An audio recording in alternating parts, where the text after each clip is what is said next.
In this video, we will learn about the elastic collision. In elastic collision, we know that linear momentum and kinetic energy both are conserved. तो हम linear momentum देखेंगे m1 u1 plus m2 u2 is equals to m1 v1 plus m2 v2. और क्योंकि हमारी second body rest पर है तो u2 will be zero, तो this term will be zero. So m1 u1 is equals to m1 v1 plus m2 v2. Kinetic energy conserve होने की वजह से half m1 u1 square plus half m2 u2 square is equals to half m1 square half m1 v1 square plus half m2 v2 square.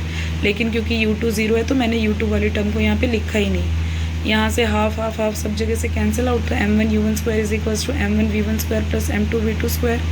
और हम कह सकते हैं equation 1 से m2 क्या निकल जाएगा, यहाँ से हम पूरी इक्वेशन को m1 की टर्म्स में बना लेंगे. जो सेकंड इक्वेशन है ना, इसमें से m2 को गायब करना है हमने, तो m2 की जगह m1 u1 minus m1 v1 v2.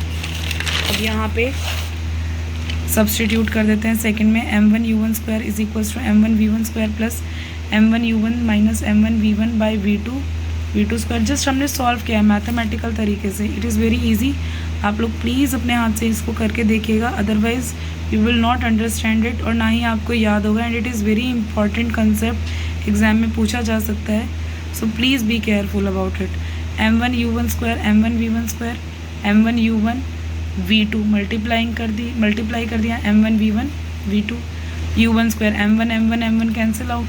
तो यहाँ से हम जब सॉल्व करेंगे इसको u1 स्क्वायर इधर ले आते हैं v1 को, v1 स्क्वायर यहाँ से हमारे पास v2 कॉमन आ रहा है, u1 v1 a square minus b square की आइडेंटिटी लगा दी, u1 minus v1 u1 plus v1 u1 minus v1 v2. तो यहाँ से देखो u1 माइनस v1 तो दोनों साइड से कैंसिल आउट हो जाएंगे. हमारे पास क्या बचा, v2 is u1 plus v1. अब हम देखेंगे v2 को u1 प्लस v1 दोबारा से इक्वेशन 1 में जब पुट करेंगे तो हमारे पास जो m1 u1 है वो m1 v1 plus m2 u1 v1 के इक्वल आएगा. तो हम यहाँ से v1 की वैल्यू निकालेंगे पूरा सॉल्व करके, तो we get m1 minus m1 plus m2 u1. तो ये एग्ज़ाम में बोला जाता है कि इलास्टिक कोलिजन्स के लिए फाइनल वेलोसिटीज़ निकालो. तो it is the final velocity for mass 1 and it is the final velocity for mass 2. इसी तरीके से यहाँ पे v2 को भी हम मास की टर्म्स में निकालेंगे. ये ठीक है, लेकिन हमें निकालना है मास की टर्म्स में. तो यहाँ से जब हम सॉल्व करेंगे इसको तो v2 will be equals to 2m1 u1 by m1 plus m2. आपको ये दोनों चीज़ें जो है ना, ये जो दो फॉर्मूलाज हैं ये वाले, ये दोनों आपको वैसे वर्बली भी याद होने चाहिए और डेरिवेशन से कैसे है ये भी याद होने चाहिए. तो आप इन्हें याद कर लें. इसके बाद केस 1 है, if m1 is equals to m2 is equals to m.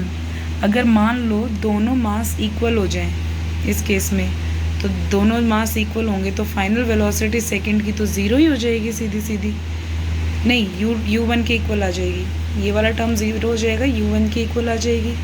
और इस केस में हमारे पास ज़ीरो हो जाएगी. तो हम यहाँ से कह सकते हैं if m1 is equals to m2 is equals to m, v1 will be zero, v2 will be u1.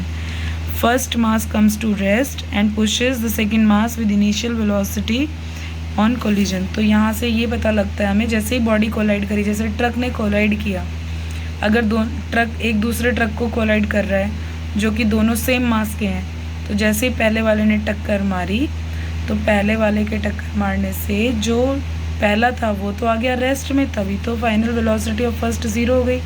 और जो सेकेंड है वो पहले वाली वेलोसिटी के साथ मूव करने लग गया.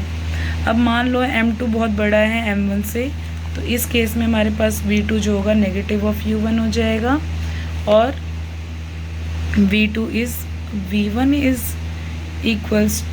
v1 is about to zero. The heavier mass undisturbed while the light mass reverse its velocity.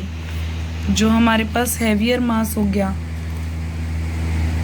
Heavier मास कौन सा है, m2, तो अनडिस्टर्ब्ड है, यानी कि उसकी वेलोसिटी तो अब भी ज़ीरो है. और जो लाइटर वेलोसिटी है वो, जैसे मान लो ट्रक और कार है, ट्रक और कार को जब टक्कर लगेगी तो कार की वेलोसिटी पे तो कोई फ़र्क नहीं पड़ेगा, नहीं, ट्रक की वेलोसिटी पे तो फ़र्क नहीं पड़ेगा.